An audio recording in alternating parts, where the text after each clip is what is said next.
bienvenidos a todos. Lo primero que debo decir es que esta presentación, aunque la estoy exponiendo yo, es una presentación que hemos realizado entre Luis Pedro España y yo. Luis Pedro, por razones ajenas a su voluntad, no está, bueno, les toca entretenerse hoy conmigo. Vamos a pasar rápidamente, porque si no me van a empezar a sacar la cuestión del tiempo. Ok, entonces veamos, lo primero que les queremos mostrar es cómo ha venido subiendo lo que se llama la pobreza de ingresos.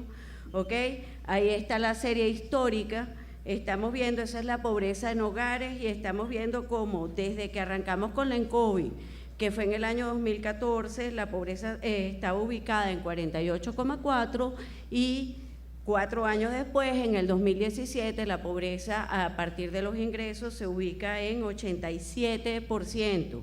Y la mayor proporción se encuentra en la categoría de pobreza extrema. Pobreza extrema significa que son aquellos hogares cuyos ingresos no les dan para pagar el costo de la alimentación al menos, es decir, aquellos hogares en los que la sobrevivencia biológica de sus miembros incluso se encuentra comprometida. ¿Ok? Obviamente, en un contexto inflacionario en ese momento e hiperinflacionario como el que actualmente estamos viviendo, todos los hogares venezolanos, prácticamente todos los hogares venezolanos, quedan por debajo de una línea de pobreza que termina siendo inalcanzable, entre otras razones porque los salarios no están indizados, no pueden alcanzar la velocidad de la inflación, la mayoría de los hogares viven de los ingresos por trabajo. Y esta disparidad es la que nos está explicando un poco por qué se incrementa de esta manera la pobreza en términos de ingresos, tratando de complementar con otros mecanismos tradicionales de medición de pobreza, que es el caso del NBI, y su conjugación con el método de línea de pobreza a través del método integrado. Vemos cómo del total de pobreza, bien por NBI o bien por línea de pobreza, encontramos que la mayor parte de los hogares están en pobreza fundamentalmente de ingresos. ¿Ok? Eso es el 56% y fíjense que allí hay un aumento importante, ahí tenemos nuevamente la serie histórica entre los años 2016 y 2017. Eso, en pocas palabras, puede estar significando, hablando de esto, la pulverización de la clase media en términos económicos. Vemos así, la línea verde que ven allá es la pobreza crónica, es donde coinciden los hogares con malas condiciones estructurales de vida, que es lo que recoge el NBI, con la pobreza de ingresos. Entonces allí estamos viendo cómo la pobreza crónica subió mucho entre 2014 y 2016 y básicamente se mantiene entre estos años. Y eso básicamente obedece a que los hogares en malas condiciones de vida o en malas condiciones estructurales de vida, que es lo que representa el NBI, son mucho más vulnerables a las crisis y caen más rápidamente en pobreza crónica. Una vez avanzada la crisis se ha venido manteniendo. Lo que ha hecho que se aumente la pobreza reciente básicamente tiene que ver con el impulso inflacionario y el rezago, por supuesto, que eso representa en los ingresos de los hogares y la población. También probamos con nuevos métodos de medición de pobreza. Uno de ellos es el cálculo de la pobreza multidimensional que se está utilizando en toda América Latina. La metodología la hizo CEPAL. Aquí no da chance de explicarles, ahí en la lámina está cuáles son las dimensiones, cuáles son los indicadores. Se trabajan 5 dimensiones, 13 indicadores y la suma ponderada de carencias tiene que estar por encima del 25% para que el hogar sea considerado pobre multidimensional.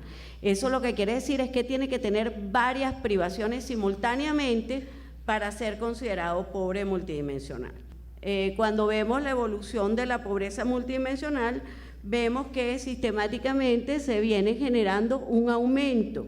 El aumento tiene que ver con la incidencia, es decir, con el porcentaje de hogares que caen en pobreza multidimensional, pero no tanto la intensidad, es decir, el número de privaciones que los hogares dejan de o comienzan a tener.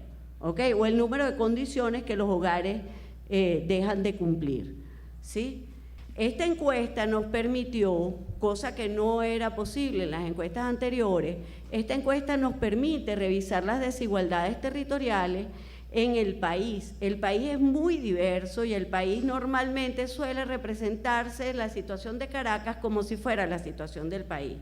Aprovechamos entonces esta información para que ustedes puedan ver cómo eso se expresa en las desigualdades territoriales que tienen que ver con digamos, el nivel de desarrollo urbano en el lugar en donde viven las personas y por lo tanto la estructura de oportunidades que tienen los hogares a lo interno del país. Eso está reflejando una estructura de oportunidades muy diversa en donde conforme vamos hacia las zonas menos desarrolladas, que es el caso de las ciudades pequeñas y caseríos, vemos que la pobreza aumenta al 75%. Eso lo que quiere decir es que 3 de cada 4 hogares son pobres multidimensionales, es decir, son pobres por muchas carencias, ¿ok? Mientras que en Caracas es solo 1 de cada 4. A ese nivel están las desigualdades en el país. Y es importante recordar que también las intensidades, que es la barra verde, vean cómo se eleva. Así como la incidencia prácticamente se duplica, la intensidad se triplica. Es decir, no solamente hay más pobres, sino que la pobreza es mucho más intensa y mucho más severa, ¿ok?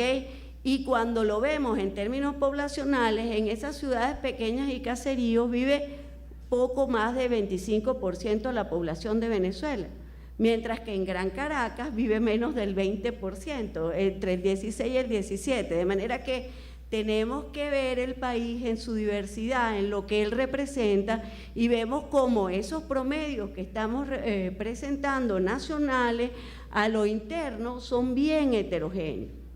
Estas son las contribuciones a las dimensiones, de las dimensiones consideradas, que eran 5 dimensiones, a la pobreza total.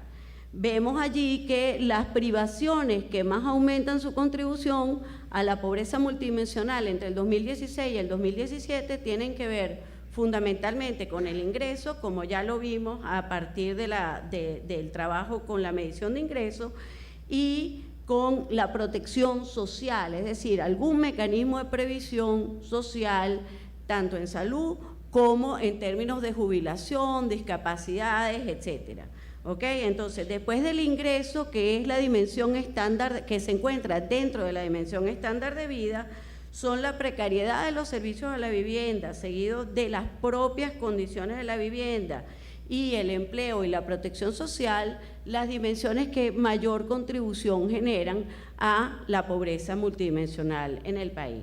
Ya eso comienza a marcar áreas donde la política social debería empezar a incidir. Ok, ahora rápidamente vamos a pasar al tema de las misiones. Bueno, frente a este terrible panorama que se describe, no importa por cuál método de pobreza usted agarre, como hemos venido viendo, cuántos están recibiendo las misiones sociales, ¿ok? Entonces, allí se ve que hay un aumento importante de quienes están, en principio, quienes declaran recibir misiones sociales. Aproximadamente, de acuerdo a los cálculos en COVID, un poco más de 13 millones de personas estarían siendo beneficiarios de alguna misión, ¿ok? Ahora, cuando vemos de qué misiones están siendo beneficiarios, vemos que fundamentalmente están siendo beneficiarios de las misiones de alimentación y básicamente de la bolsa CLAP. Como ustedes ven, por el número de beneficiarios de cosas como Barrio Adentro, Misión Vivienda o cualquier otra misión, vemos que básicamente las misiones sociales están estrictas, están desaparecido todo el sistema de misiones y está estrictamente concentrado en la distribución de cajas CLAP y la emergencia alimentaria, ¿ok? Cuando uno ve, por ejemplo, el año pasado solamente 200.000 personas declararon haber ido a recibir atención médica a Barrio Adentro. Eso significa un descenso importante, es decir, Todo el resto de lo que significaría la política social ha venido en desbandada y lo único que se ha apuntalado en términos de cobertura ha sido el tema de las cajas CLAP. Cuando vemos el tema de las cajas CLAP, efectivamente ha sido muy elevado el número de personas, el número de hogares y personas que están recibiendo esas cajas CLAP, ¿ok? Sin embargo, cuando vemos, porque bueno, había todo un tema de si eso tiene que ver o no con el famoso carné de la patria, ¿ok? En tres, ¿tiene mucho? Ok. En 3 de cada 4, ahora se oye mal. Pues, ya va. Ahí, ya no, no importa. ¿Ok? En 3 de cada 4 hogares venezolanos alguien tiene carnet de la patria. Eso quiere decir que el registro del carnet de la patria también ha sido muy importante. Sin embargo, ¿ok?, hay muchos hogares que sin carnet de la patria están recibiendo las cajas CLAP. Obviamente la incidencia es menor cuando se tiene en el 92% de los hogares que tienen carnet de la patria se recibe cajas CLAP. Pero que también en el 75% de los hogares que no tienen carnet de la patria también están recibiendo cajas CLAP. Es decir, la caja CLAP ha ido de un poco más allá de ese registro al carnet de la patria, sin embargo se encuentra muy vinculado al mismo. Al final, lo que nosotros creemos es que el venezolano entendió que este registro, el meterse en el carnet de la patria, es un registro necesario para tener acceso a lo que el gobierno vaya a repartir. En ese momento son las cajas CLAP, ahorita son esos bonos que eventualmente reparten, ¿ok? Pero tener carnet de la patria no significa necesariamente adhesión política, porque si eso fuese así, tendríamos una mucho mayor prevalencia, por ejemplo, de adhesión política al PSUV o satisfacción con el gobierno de Maduro, etcétera. O sea, no necesariamente eso se traslada al sistema político, simplemente el carnet de la patria es un sistema de control. La periodicidad de las bolsas CLAP, de la gente que se dice que ha sido beneficiaria de las bolsas, la gran mayoría, la mitad de los hogares que han sido beneficiarios de las cajas CLAP dicen que eso no tiene ninguna periodicidad definida, ¿ok?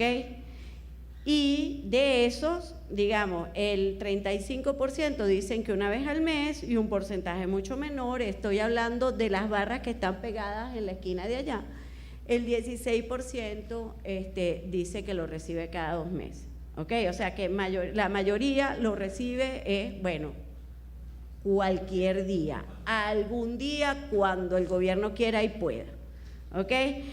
El tema es que otra vez las desigualdades territoriales sobre las que veníamos hablando también se manifiestan claramente en el mecanismo de distribución de lo que termina siendo prácticamente el único programa social del gobierno, que son las cajas CLAP. Si ustedes ven en el gráfico, fíjense que en Caracas ustedes van a ver que el 62% de los hogares que lo reciben una vez al mes, ¿ok? Eso baja a las ciudades pequeñas a apenas el 18%. De ese tamaño es la brecha, es decir, una política social que en principio siempre tiene que buscar equidad y además, supuestamente en un gobierno socialista, busca la equidad, lo que finalmente termina haciendo es reproduciendo las desigualdades en el país ya existentes. Quienes tienen menos estructuras de oportunidades tienen menos acceso también a los programas sociales y eso no lo está cambiando la política social de emergencia, porque los CLAP son una política social de emergencia. Bueno, con eso terminé, Matilde, me porté muy bien. Gracias por su atención.